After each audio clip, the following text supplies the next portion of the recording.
When we go out to eat, we never agree on where to go. I want burgers. Pizza. Tacos it is. The one thing we do agree on is we all want unlimited high-speed data. That's why we switched to Metro PCS. Stop by Metro PCS with the whole family and get 4 lines with unlimited LTE data for just $100, period. Metro PCS. Wireless. Figured out. Coverage not available in some areas. Requires new line. During congestion, the fraction of customers using more than 35 gigs per month may notice reduced speeds. Video streams at up to 480p. No tethering. See store for details and terms and conditions. Blog Talk Radio.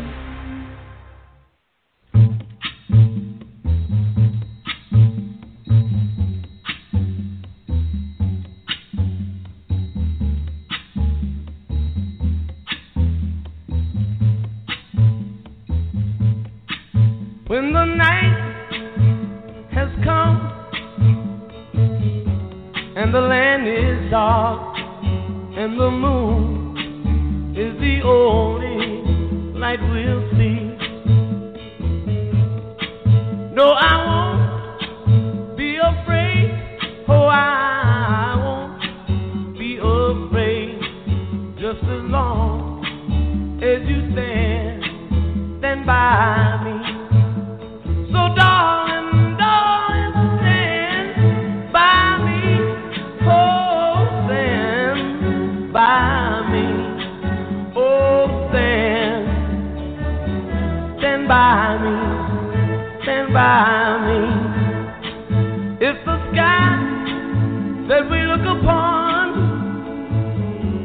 should tumble and fall, or the mountains should crumble the sea, I won't cry,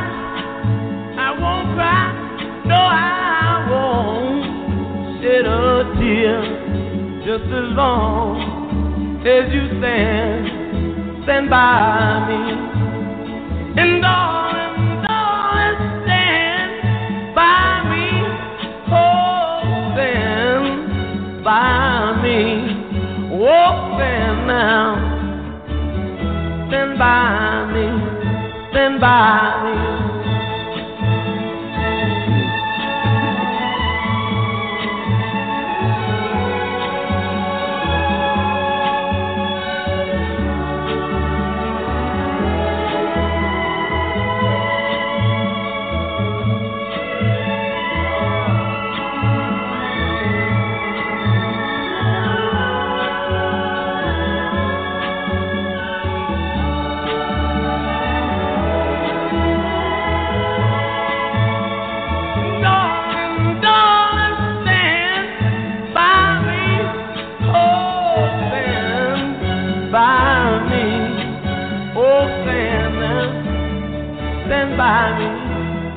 Stand by me.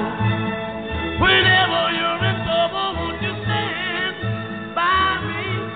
Oh, stand by me. Whoa. Good evening, ladies and gentlemen. If it's Wednesday night, it's Off the Chain. I'm your host, Yvonne Mason. Welcome to the show.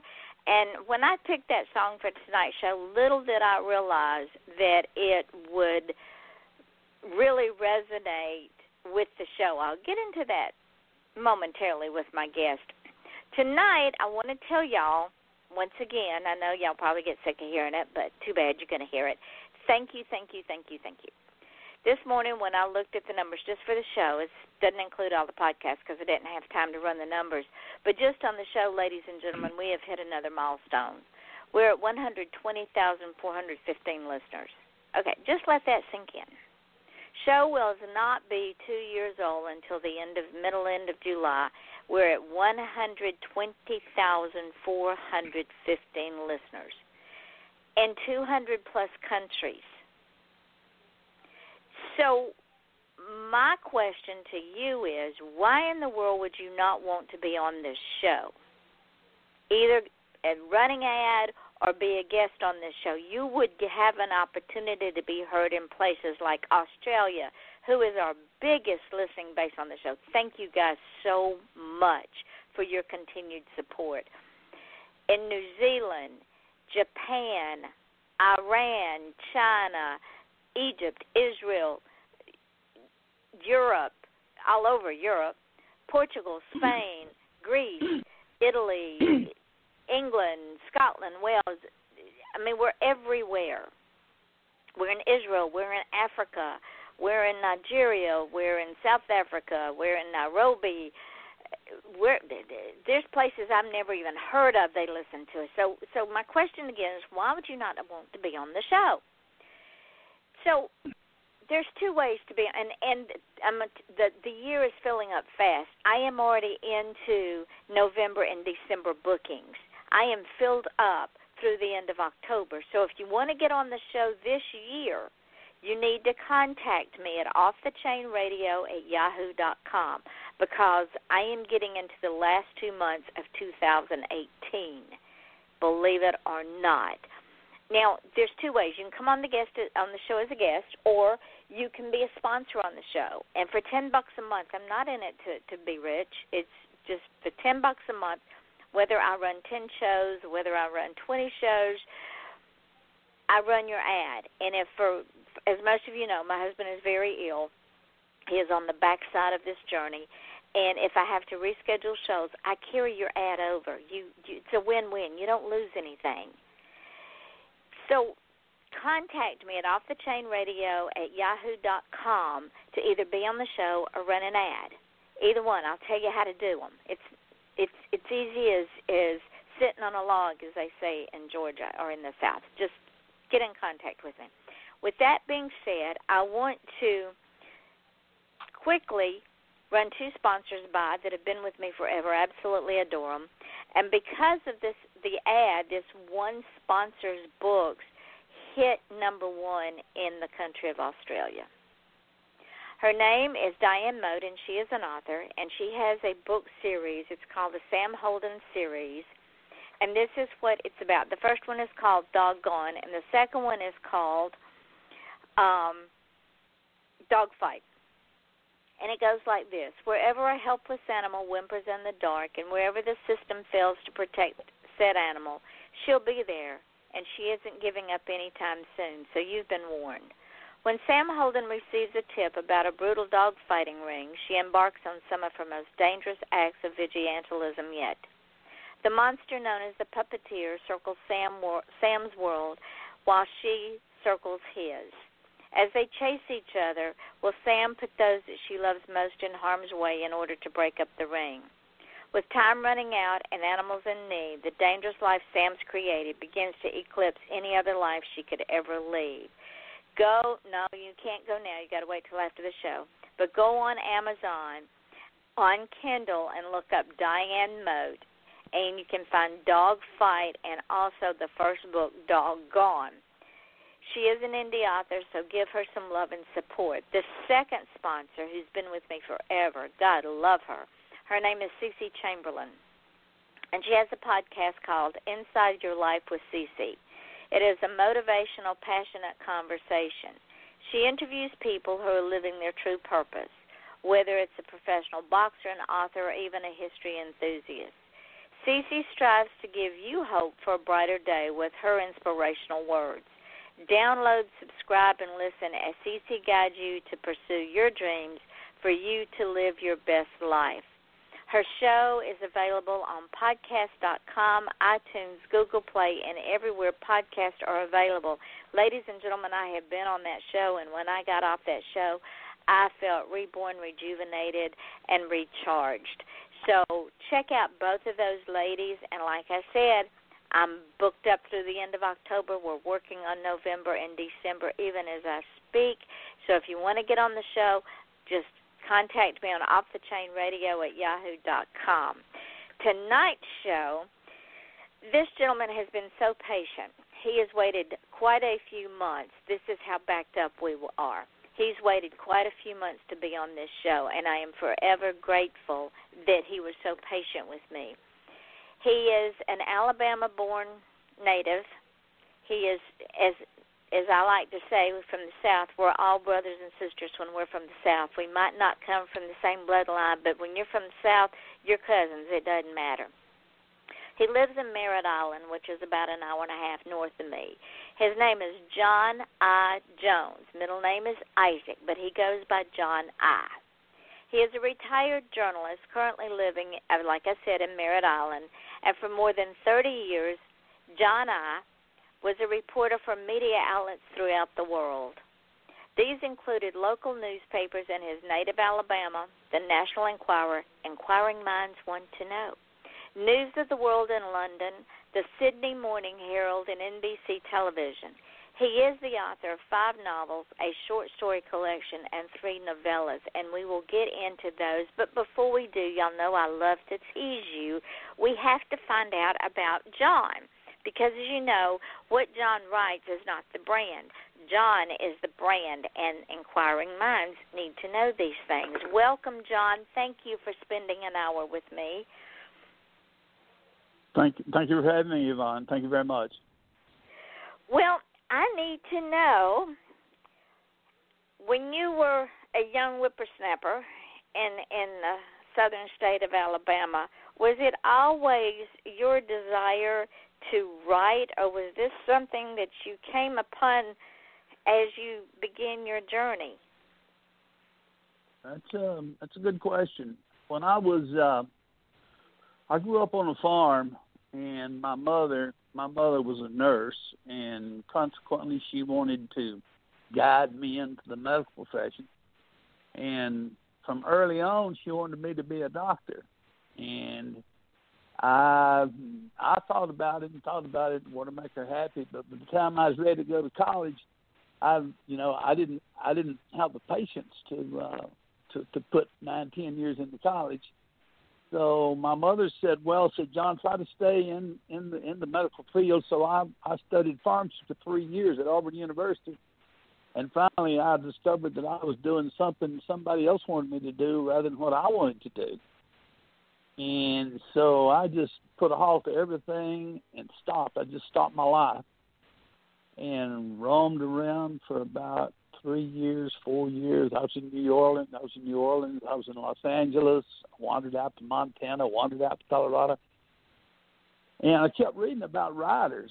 And I learned that the common denominator of most writers is that one time or another they were reporters. So I kind of said to myself, if you get a job as a reporter, you'll learn the basics of, who, what, when, where, and why, and, how to sit down and construct a sentence, and then construct a paragraph, and then construct a chapter. So I went to work for my hometown newspaper in a little town called Gadsden, Alabama. And I was there for 5 years, and then I was in Birmingham for 3 years. I was an investigative reporter, got nominated for a Pulitzer. And then one day after... And I covered in suburban Birmingham. They have the primary cities are Bessemer, Midfield, Fairfield, Turner. They got a lot of little towns that are bedroom communities of Birmingham. So a friend of mine one day, he said, "Well, John," I said, "I won't see you anymore." I said, "I'm going to work for the National Enquirer."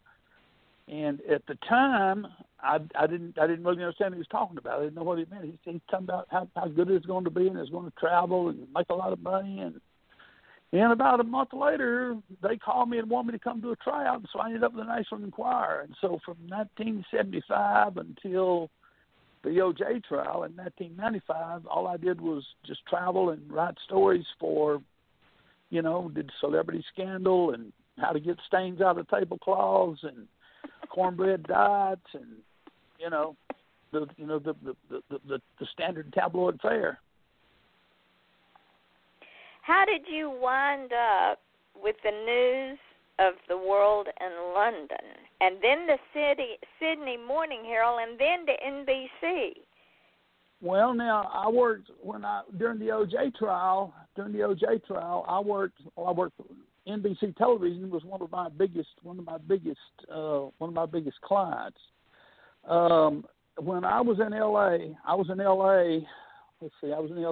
in about from 1979 till 1985, and I worked all kinds of celebrity stories, and the celebrity stories, now you can do a celebrity story for the United States, you can sell it in the United States. There are syndication services overseas.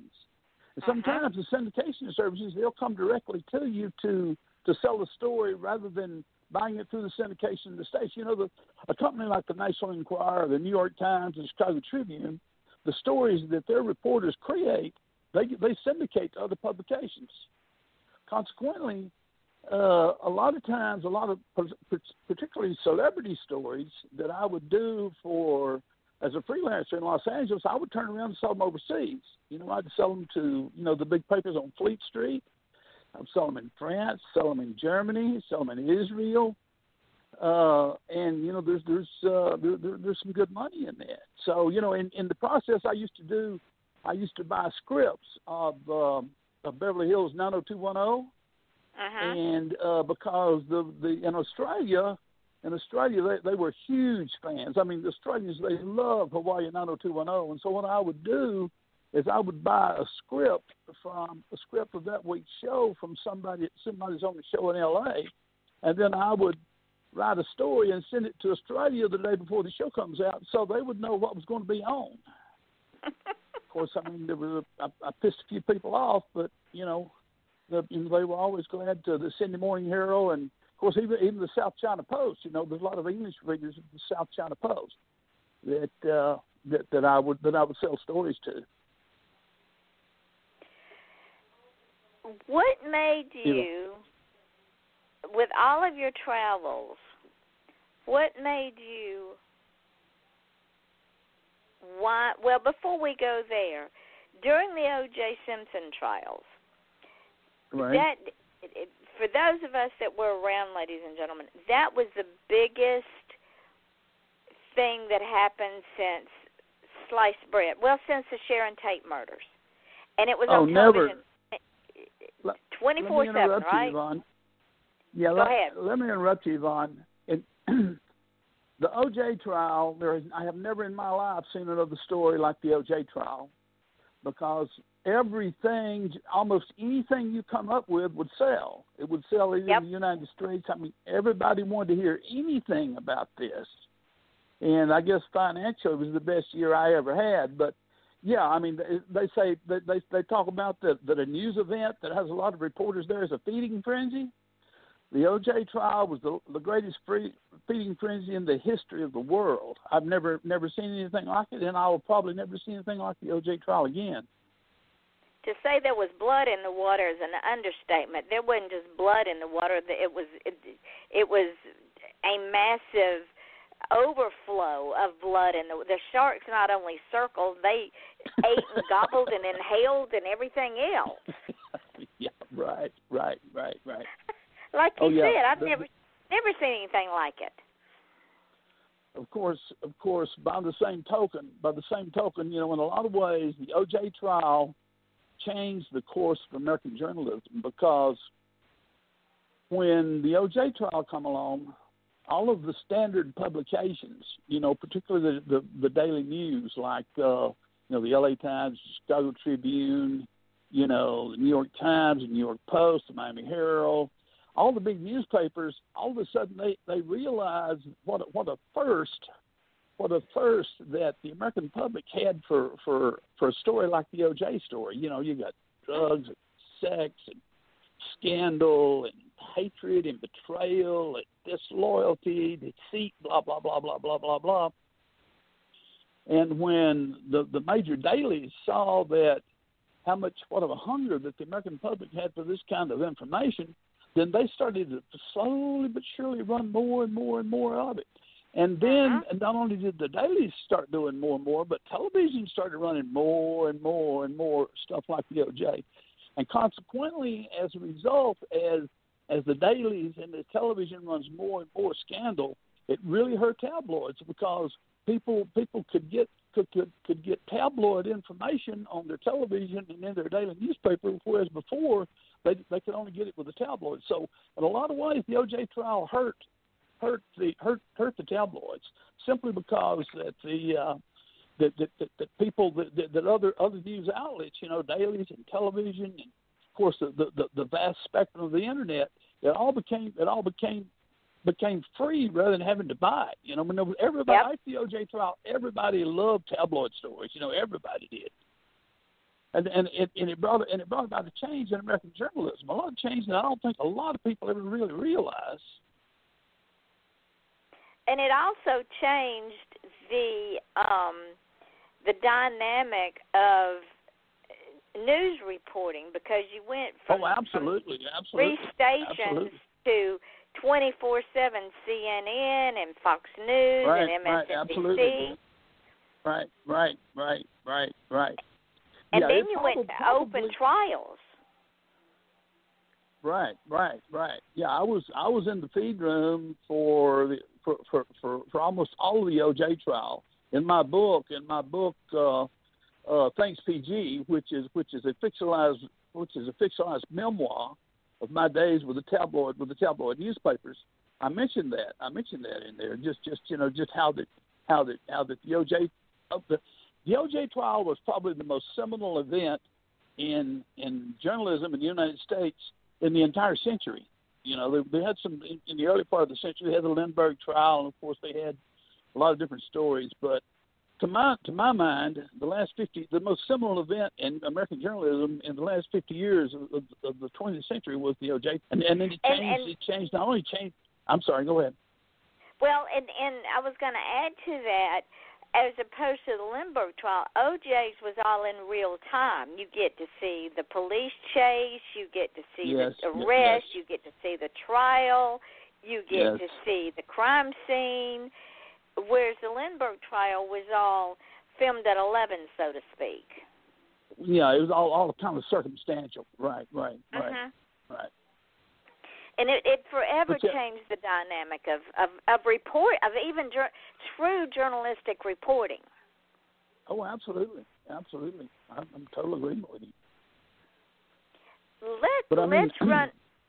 Let me run 2 ads real quick, and we're going to come back and continue this conversation. Ladies and gentlemen, this is Off the Chain. I'm your host, Yvonne Mason, with my guest, John Isaac Jones, who is an author, and we're talking journalism, and we're talking books, and we're talking all kinds of stuff. So stay with us, and we'll be right back because we've got a whole lot more to go. Do you have cougars on your porch swing? Are horses your new best friend? Do your nicest shoes get buried knee-deep in snow as your toes turn blue? Are you bothered by wolves at your woodpile? No, not that kind of wolf. Join wildlife artist and author Nancy Quinn and her family as they discover an exciting new life in Go West, Young Woman, a true Montana adventure. Available online and in bookstores. Or visit QuinnWildlifeArt.com for a personalized signed copy. Critics agree, it's a hoot. Hi, this is Winona and Jade inviting you to join us and our wonderful guests on the And I Thought Women's Cave podcast on Blog Talk Radio to learn more about our books, the And I Thought series, and the Misfit Guides. They're available on Amazon.com and BarnesandNobles.com. Or just to see what your ladies are up to, you can find all of that out on www.andwethought.com. So peace and love from Winona and Jade and our books. Girl, You're so silly. You silly. Remember, did you write that? That's funny. Remember to visit us at andwethought.com. And we are back. I'm Yvonne Mason. This is Off the Chain, and my guest tonight is author John Isaac Jones. And for those of you that are just joining us, he is a former reporter, and we've been talking about his days in the reporting madhouse and the feeding frenzy during the OJ trial. When you were in the middle of all that insanity, and as you step back years later, did it hit you at the time just how much the dynamic of investigative reporting and the feeding frenzy of reporters changed from that day? No, I didn't. It's strange, Yvonne, that you don't recognize those things immediately. You kind of have to let them happen, and then kind of history and society and the tides of human affairs work on them, and that's when you realize it. Like I was saying, like I was saying, after the daily news, after the daily newspapers and television realized how much that the public hungered for the kind of information that was in the O.J. trial, they started running more and more those kind of stories, more and more and more and more and more. And consequently, like I say, it hurt. It hurt. Of course, I mean, print publications going down the tubes anyway. But even 2 or 3 years later, the O.J. trial was from October of '95 until the summer of '96, and even now, sometimes when I look back at it, you marvel at just what an explosive experience it was. Not only from the standpoint of journalism, but from the standpoint of cultural history. I mean, more people watching the O.J. trial than they were, the soap operas. I mean, it was a real life soap opera phenomenon.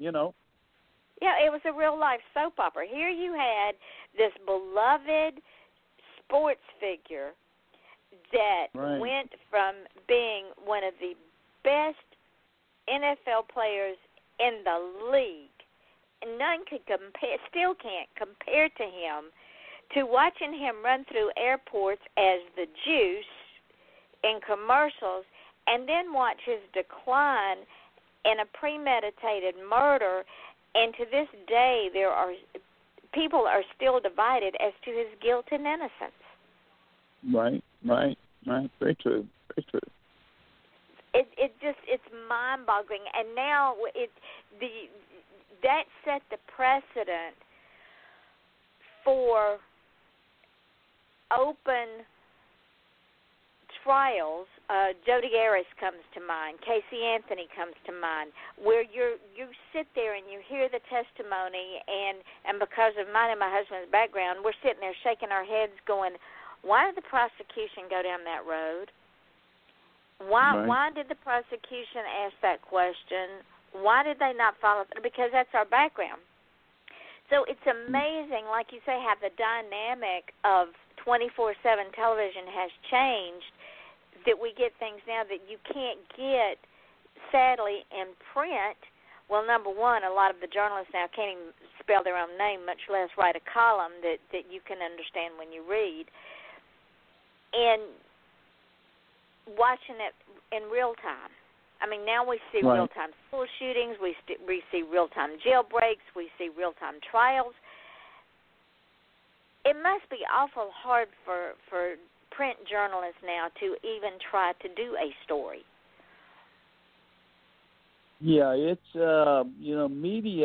media, particularly electronic media, has become so pervasive in our society over particularly the last 10 or 15 years. It's been coming a long time, since the days of personal computers. But nowadays we have so many medias that are available to us that sometimes we can't tell one from the other. Sometimes we don't know which media is the real media. There's so many. Each media in its own way is a reality, and so consequently, sometimes we have so many realities being thrown at us that we can't always tell which one's real. You are so right. Now, let's fast forward. How did this gentleman, this Southern gentleman, starting out in Alabama, going out to the West Coast, get involved with the O.J. trial, wind up? Now, ladies and gentlemen, Merritt Island is an hour and a half north of me. It's a nice little community. It's beachfront. It's a sleepy little town. How in the world did you wind up on Merritt Island? Well, I came down here to visit some friends. Actually, I lived in South Florida for a long time. The Enquirer is the home base. Their world headquarters is at Lantana, which is a suburb of West Palm Beach. Yeah. And I would when I first came here, I love Florida. I've always loved Florida. But in 2012, I came down here to visit some friends, and they had a beach house down at Merritt Island. They asked me to go down there with them.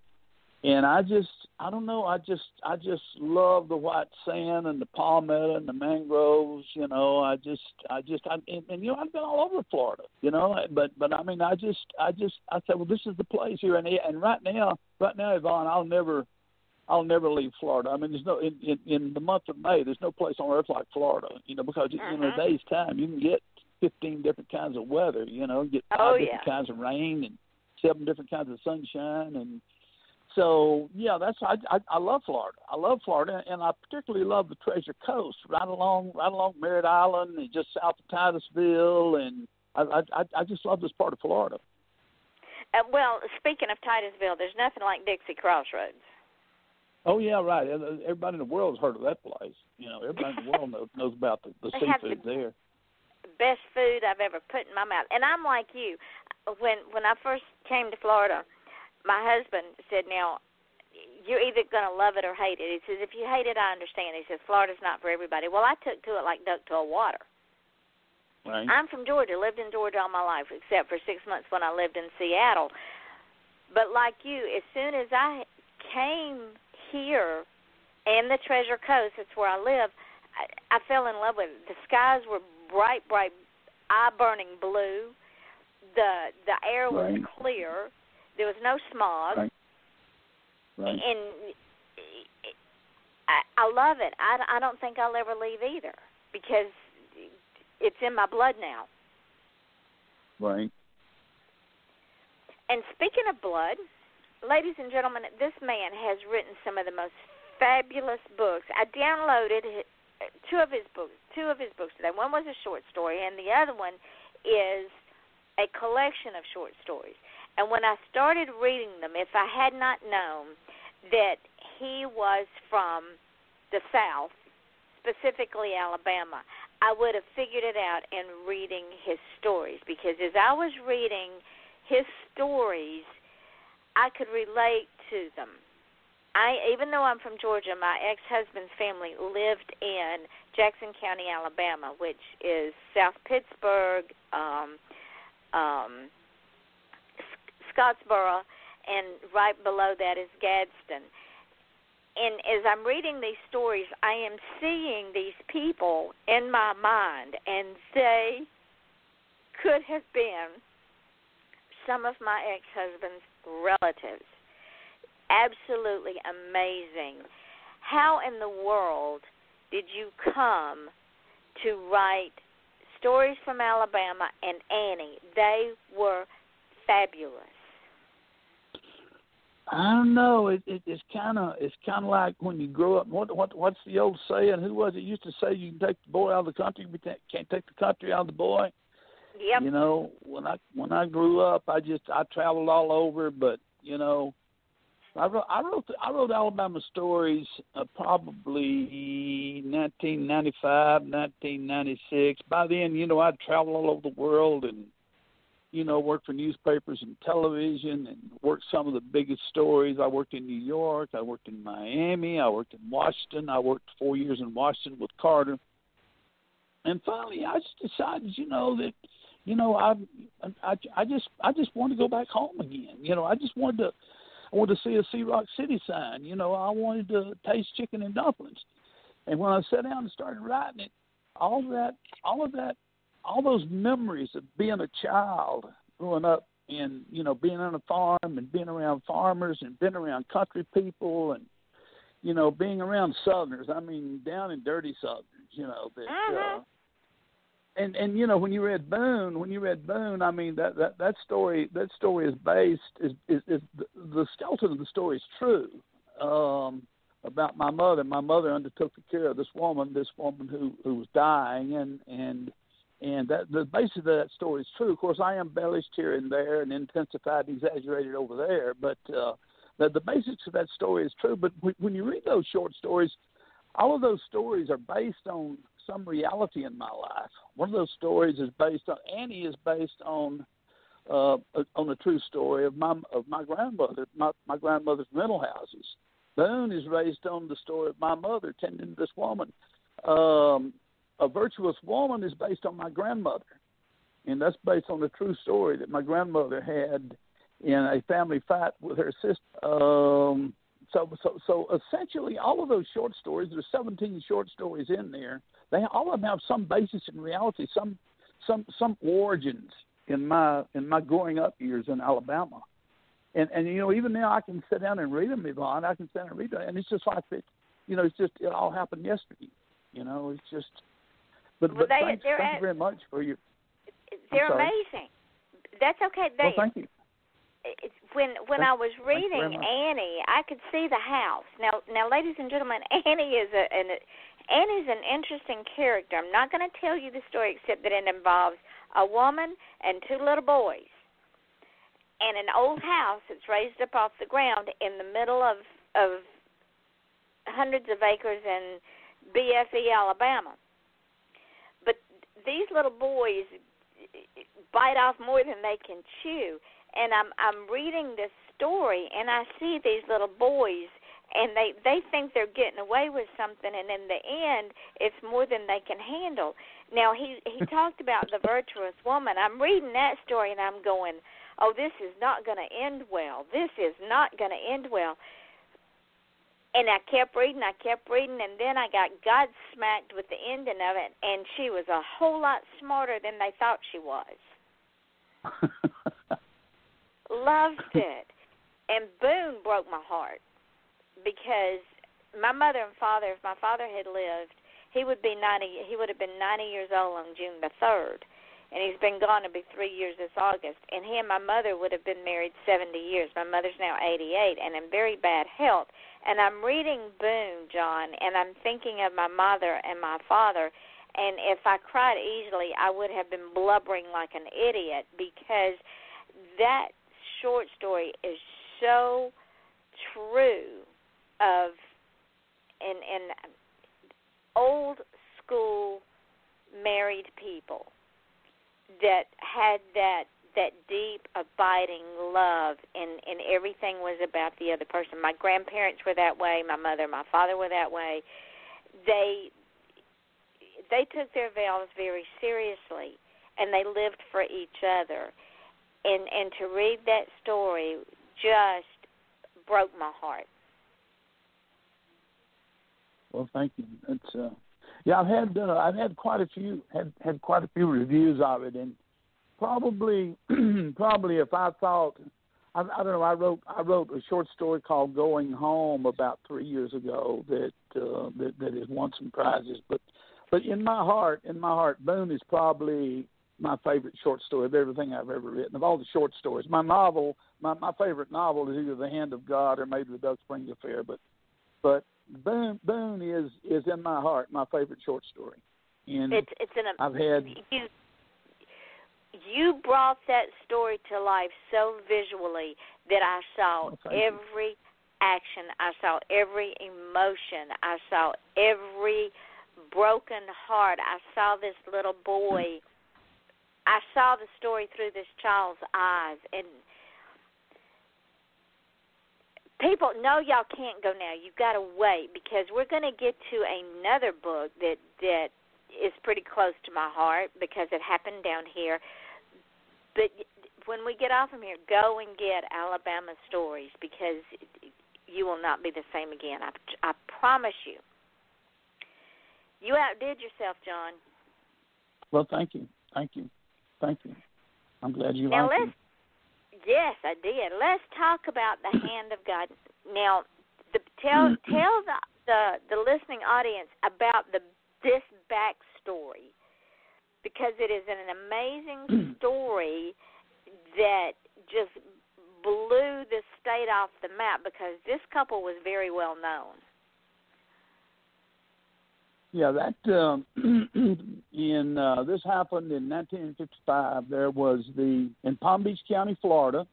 There was a presiding circuit judge, whose name was Curtis Chillingsworth.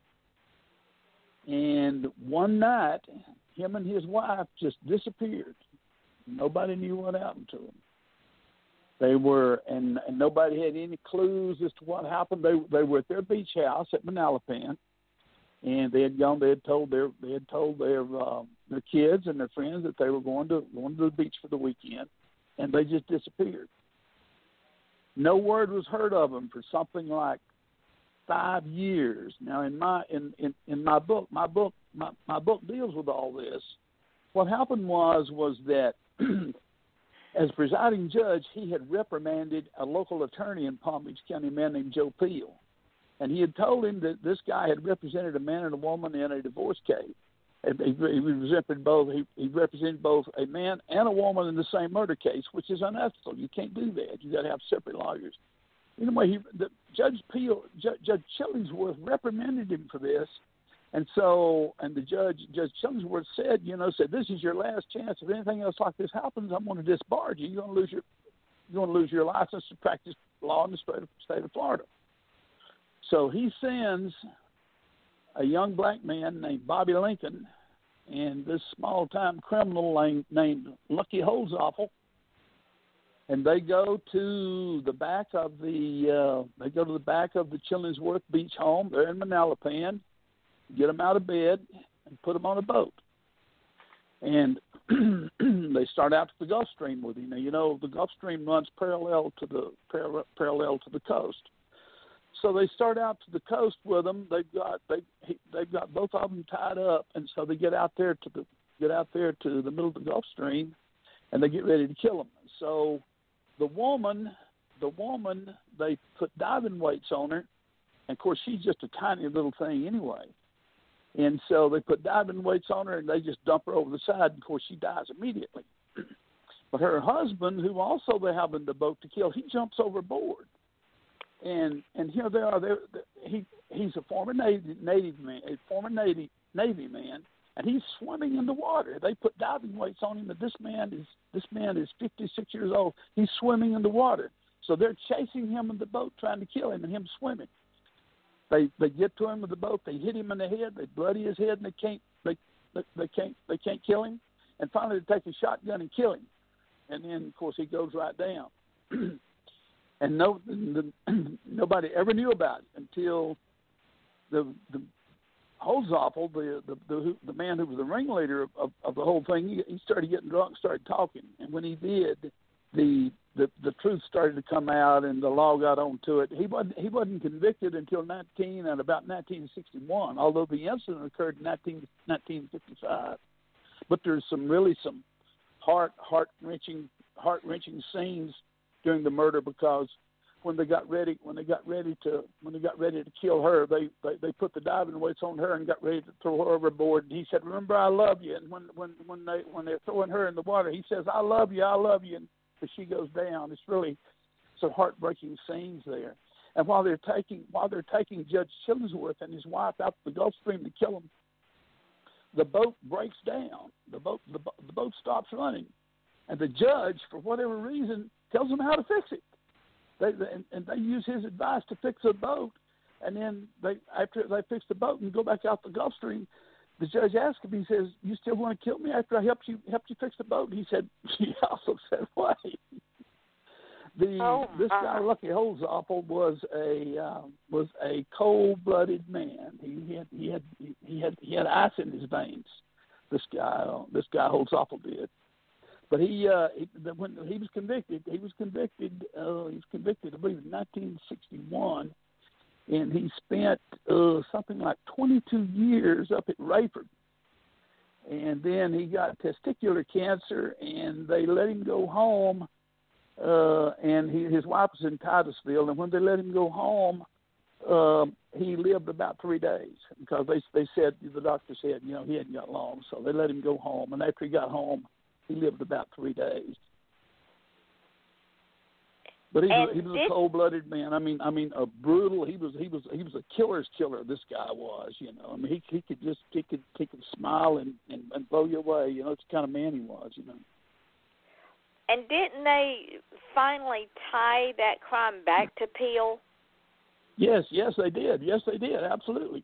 They because after when Holzoffel was in the Palm Beach County Jail before he was sentenced and sent to Rayford, he found out that Peel tried to smuggle a package of cigarettes to him, which was laced with cyanide, and that's when that's when he turned against Peel and turned state's evidence and told the state that yes, that Peel is the guy that wanted me to kill him, and Peel paid him $10,000 to kill these two, to kill the judge and his wife. But yeah, and then Peel was convicted. He was given 2 life sentences because he was responsible for 2 deaths. And then he was kind of like Holzoppel. They gave him 2 life sentences, and I think he was in jail something like 16 or 17 years. And then he went. When he got so sick, they let him go home. And then I think he lived 9 days after he got home. He of course, by then his life was in shambles. You know, he had this beautiful wife and this beautiful home and this luxurious lifestyle. And but I mean, his entire world collapsed. You know, after he was convicted of murdering the children of the Chillingsworth. That was Curtis and Marjorie. His wife's name is Marjorie. They'd been married for something like I'm sorry. Go ahead. No, you go ahead. Continue. No, those two had been together. Curtis and his wife Marjorie. She was 2 years younger, and both of them were members of prominent legal families in West Palm Beach, and they had been together. Oh gosh, I mean, ever since they were, you know, he was 2 years younger. They got married when she was 17, and he was something like 20 or something like that.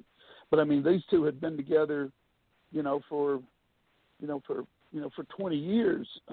He had been a circuit judge in Palm Beach County for 32 years at the time. He was first elected to the bar when he was 24, and the next year he was elected as a county judge, and then 2 years later he was a circuit judge. And at the time that Holzoppel and Bobby Lincoln killed him and his wife, he had been a presiding circuit judge in Palm Beach County for 32 years. So he had he was the foremost legal mind in Palm Beach County at the time. And what's so sad is Peel really thought he was going to get away with it. And right. Of course, I mean, that's normally the way it is with a cold-blooded killer. You know, they think they're going to get away with it, but justice catches up with them inevitably. You know. Well, what drew you to this case to write The Hand of God? When I was in 1975, I was working for the Birmingham News, and I was offered a job with the Enquirer, which is based in Lantana, Florida, which is a suburb of West Palm Beach. And when I was doing my tryouts for the Enquirer, there was a kind of a tourist magazine in the hotel there. And in the tourist magazine was the story of the Chillingsworths. And I remember reading that story about how that these two men took this old couple out and just brutally murdered them. About how that they killed her very easily, but they fought Chillingsworth. They fought him for 30 or 40 minutes because he was a Navy man. He could swim, and when they thought when they put those diving weights on his legs, they just threw him overboard and he'd sink. But he didn't. He was swimming. He was swimming with his diving weights on him, and they chased him with a boat and tried to hit him with a paddle, and finally shot him with a shotgun, and he went under. But I remember at the time, Yvonne, I was just so fascinated by this story. I was just so fascinated by the story because of the stark reality of taking this old couple and killing them like they were just a couple of dogs. It stuck with me. It's really a fascinating story. Well, the sad part is we lost a brilliant judge. Who knows what else he could have done with his life. Oh, absolutely. Because of greed, and that's what it was on Peel's part, was just greed and utter criminal. He was a criminal-minded person. Yeah, oh, absolutely. Of course, he paid for it dearly. I mean, his entire life was in shreds by the time his trial was over. He lost his wife, he lost his kids, he lost his home, he lost everything he ever had. When he was about ready, when he was at Rayford, after he had served about 15 years, his wife had divorced him, and he had been corresponding with his ex-wife's niece, who had been a bridesmaid at his wedding, and he was due he was due. They tried to get married when the state judicial system let him out of prison to go home to die. He was going to marry his niece, who was something like, I don't know, 25, 30 years younger than he was, but it never happened because he was too sick to pull it off. But yes, he paid dearly for killing that old couple. He paid dearly for it. He had no life after it was over. Of course, neither did Holzapfel. But Holzapfel, in some ways, it was Holzapfel. His name was Lucky. Lucky Holzapfel was a cold-blooded killer. I mean, he could just kill you for nothing. Now, Peel was more diplomatic. He was an attorney. He would try to sway you before he blew you away. he was a white-collar crime. He was a white-collar crime.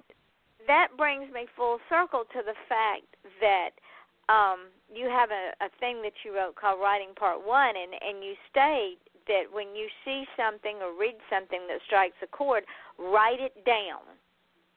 Oh, because absolutely. You never know. That's right.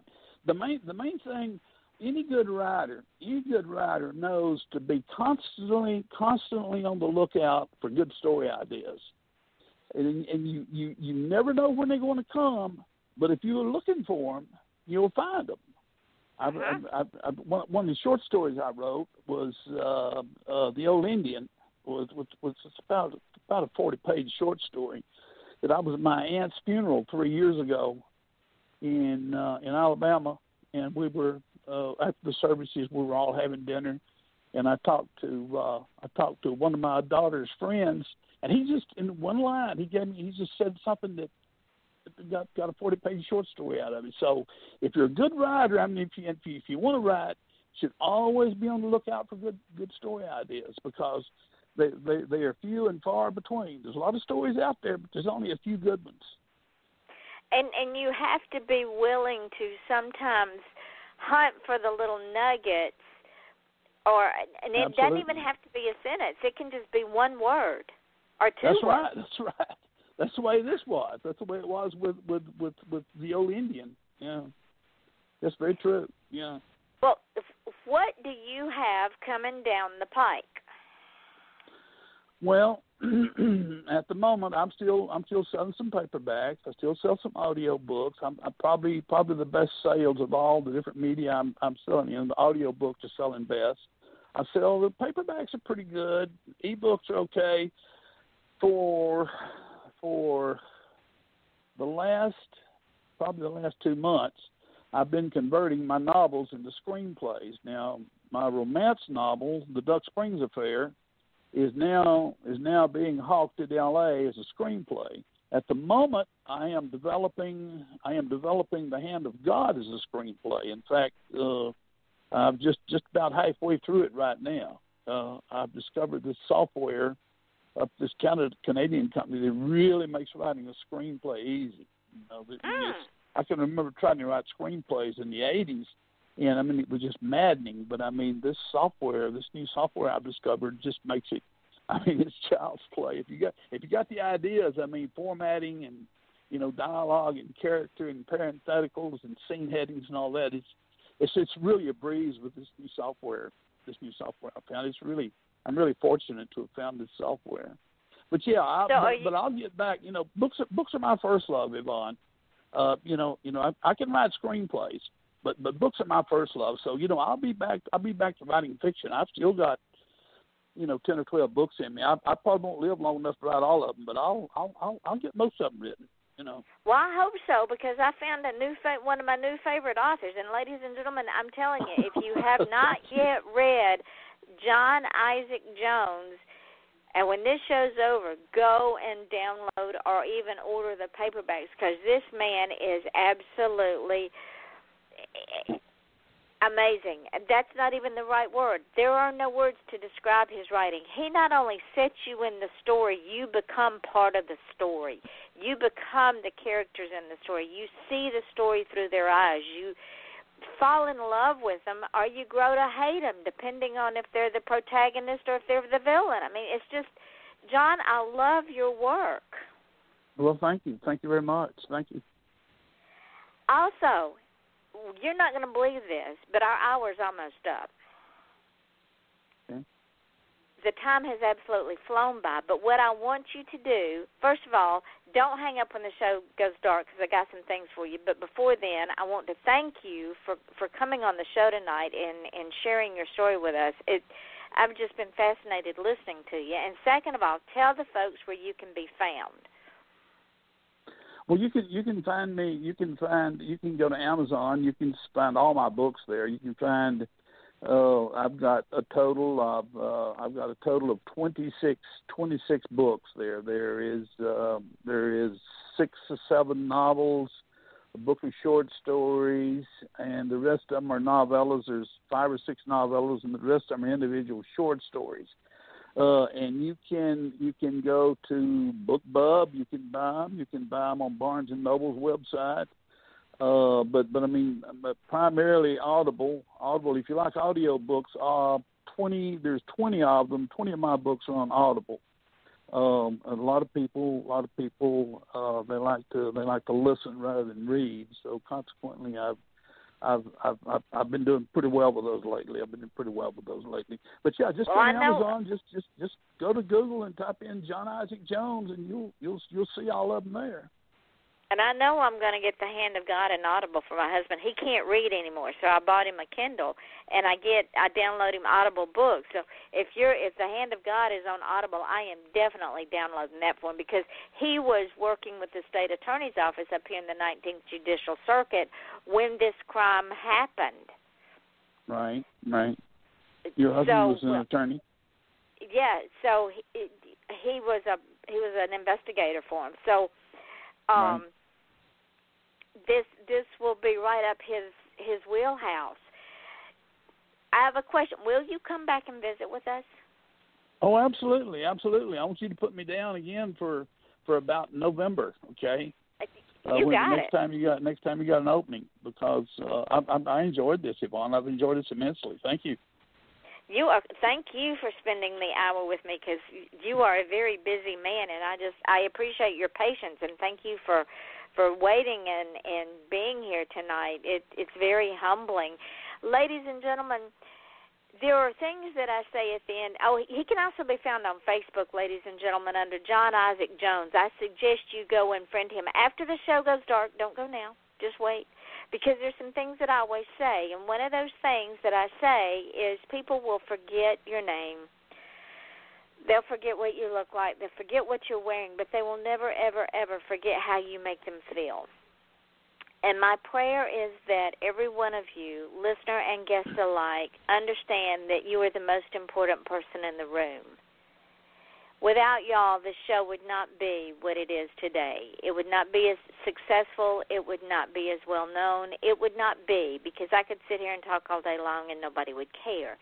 Y'all are the ones that make the show important, and I am so grateful and humbled about it. And I hope you understand that my intent is to make you feel like you're the most important person in the room, because you are. And with that being said, ladies and gentlemen, there is an old adage that if you want to achieve greatness, stop asking permission, because nobody's going to give it to you. If you want to achieve greatness, and I'm not talking about even being the President of the United States or the Queen of England, I'm talking about greatness within yourself. I'm talking about being successful within yourself. Don't ask permission. Just go out and do it. Do like John did. If the path you're on is not your path, change the path. Don't be afraid to change the path. But it's not the destination that is the end goal. It's the journey that we take. So if you are waffling in the current occupation or the occupation you're headed to, it's not what you want, don't be afraid to change it. Because I'm going to tell you, you will be miserable if you don't. Right, John? That's correct. Very true. So change your path. Make a different path. And understand that it's your journey. You're the one that's taking it, not someone else. There are other people that go on the journey with you, but it's not their journey. It is your journey, and we're all on a journey. Every one of us are on a journey. So make your journey the best it can be, because we only go around once in life. So with that, ladies and gentlemen, I want to say thank you for tuning in. We will be here again tomorrow night at 8 o'clock Eastern Daylight Time with yet another wonderful guest. So join us. Look up John on Facebook, on Amazon. Get his books because they're wonderful. And until tomorrow night at 8 o'clock Eastern Daylight Time, I am your host, Yvonne Mason, here at Off the Chain with my guest, John Isaac Jones. And we want to wish you all a wonderful, wonderful evening. Stay safe, stay well, and love each other and yourself. And with that, we say good evening. Thank you, Yvonne. You're quite welcome.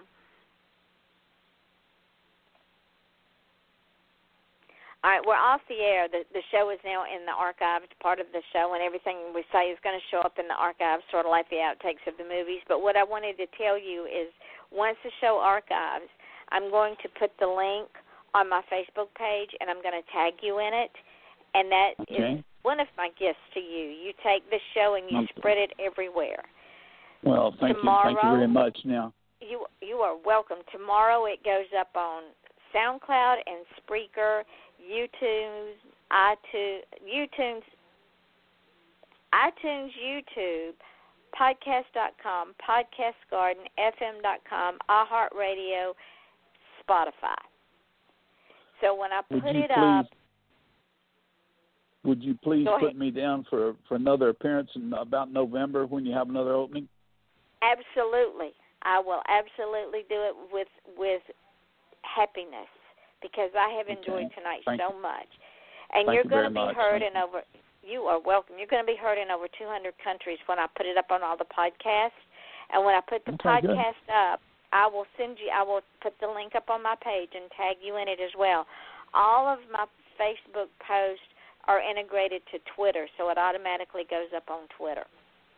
It also goes up on, it goes up on Google+, it goes up on Tumblr. It goes up on Read It. So you're going to be seen and heard everywhere. Okay, good. Good, thank you.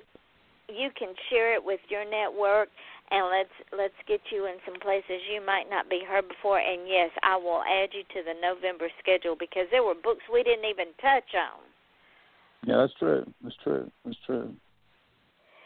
And so I look forward to the next time, Yvonne.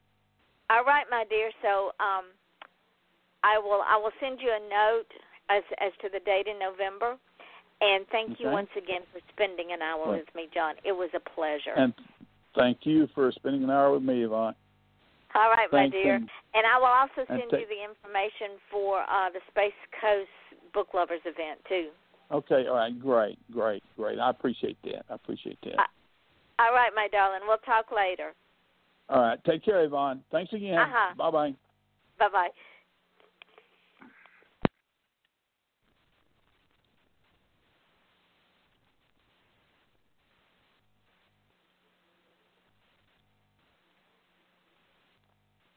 Hi, I'm Scotty Mayfield of Mayfield Creamery. Our ice cream is made from family recipes perfected over 3 generations, and everyone always asks me my favorite flavor. Well, let's see. Smoky Mountain Fudge, Lemon Icebox Pie, Chocolate, Extreme Moose Tracks, can't forget about Vanilla Bean or Homemade Vanilla, and of course, Turtle Tracks, Southern Butter Pecan. Discover your favorite Mayfield Creamery flavor at your local grocery store today. Available at Publix, where shopping is a pleasure. Oh, caramel cheesecake.